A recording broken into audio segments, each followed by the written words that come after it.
imaam nag sànq vidéo bi ma def ak bi doon benn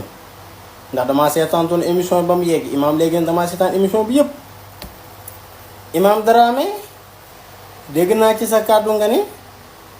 booy yi nekk di ma pamti pamte mooy booy yi tekkiwul dara ci réseaux sociaux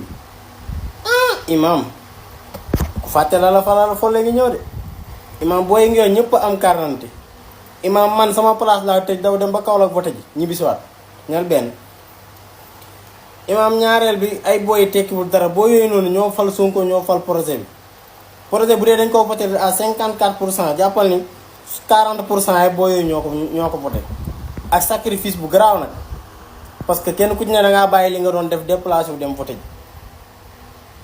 ñaareel bi nga ne dangaa mérité respect imaam le respect est réciproque boo bëggee nit ñi respecté la da ngay respecté nit ñi respecté sa bopp ñu respecté la mais imagine toi yow nga ne imaam Dramé